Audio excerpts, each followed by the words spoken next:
अगर आप देवी की ऊर्जा के संपर्क में आ जाते हैं, उसके बाद बाहरी ऊर्जा का नकारात्मक असर आप पर नहीं रह जाता।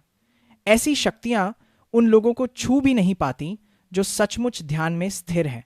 जितना आप मानसिक और भावनात्मक रूप से बेचैन और अस्थिर रहेंगे, उतनी ही आसानी से आप इन ऊर्जाओं से प्रभावित हो जाएंगे। एक ज्ञानी कहते हैं, कुछ लोग होते हैं जो ऊर्जा को मोड़ तोड़कर किसी को हानि पहुंचाते हैं। ऐसे लोग किसी की मृत्यु तक का कारण बन सकते हैं।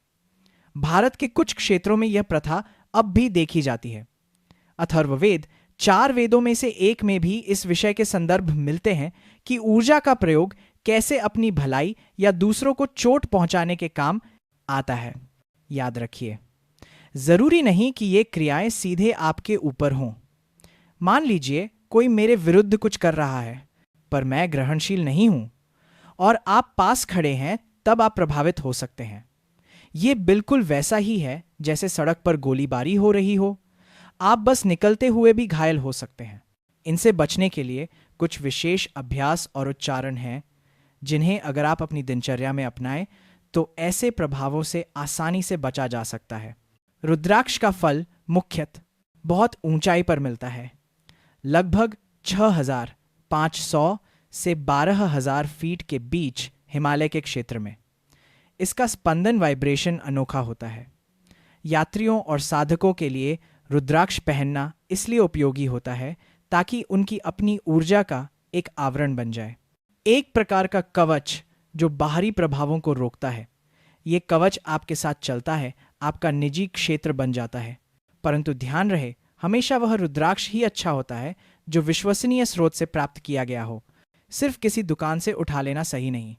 आमतौर पर असली रुद्राक्ष उन्हीं परिवारों से मिलते हैं जो पीढ़ियों से इन्हें संभालते आ रहे हैं। उनके लिए यह व्यापार नहीं, बल्कि एक पवित्र जिम्मेदारी होती है। एक और बीज, जिसे भद्राक्ष कहा जाता है, उत्तर भारत के मैदानों में मिलता है। वह दिखने में रुद्राक्ष जैसा होता है, पर जहरीला होता है। और आजकल कुछ लोग प्लास्टिक के नकली रुद्राक्ष बनवा रहे हैं, जो देखने में तो आकर्षक होते हैं, पर असली असर नहीं देते। इसीलिए पहचान जरूरी है। मैं अक्सर देखता हूं और शब्दों की कमी के कारण ठीक ठीक बयान नहीं कर पाता, लेकिन आधुनिक फैशन में वे लोग अंगूठे में धातु की अंगूठियां पहनते हैं। अंगूठे में यदि धातु की अंगूठी डाल दी जाए तो आप अनायास ही कुछ खास तरह की नकारात्मक ऊर्जाओं को अपनी तरफ आकर्षित कर लेते हैं। इसका मतलब ये नहीं कि कोई आपको पूरी तरह अपना वश में कर लेगा, पर फिर भी आप बार बार गलतियां, असफलताएं और परेशानी अनुभव कर सकते हैं। छोटी छोटी चीजें लगातार बिगड़ती चली जाती हैं। ऐसा अक्सर इसलिए होता है क्योंकि व्यक्ति ने ऊर्जा के कुछ उन आयामों को अपनी ओर खींच लिया होता है जो उसके लिए लाभकारी नहीं होते। पारंपरिक तंत्र विद्या में अंगूठे पर अंगूठी पहनने का चलन होता है, पर आज यह अनजानपन या फैशन के कारण फैल गया है। एक बार आपने अंगूठे पर धातु रख ली तो आप अनजाने में उन प्रभावों को बुला सकते हैं। ऐसे सैकड़ों लोग हैं जो सोचते हैं कि वे किसी के वश में हैं। हम उनसे कहते हैं, बस ध्यानलिंग के क्षेत्र में आकर बैठिए।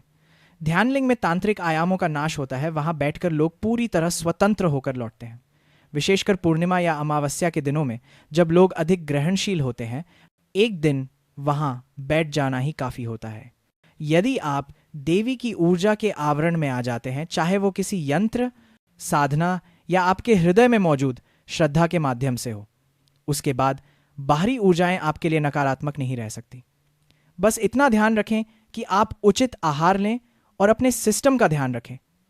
तब यह संभावना कि आपको किसी दूसरी ऊर्जा से समस्या हो लगभग समाप्त हो जाएगी। जो लोग सचमुच ध्यानशील हैं, उनसे तंत्र संबंधी चीजें प्रभावित नहीं करती। यदि आपने अपने भीतर के मौन का थोड़ा सा भी अनुभव कर लिया है, दिन में कुछ पलों के लिए भी, तो तंत्र की चिंता छोड़ दें। ऐसी चीजें उन लोगों को नहीं छूती जो अपने अंतरतम की निश्चलता को जानते नंबर हैं।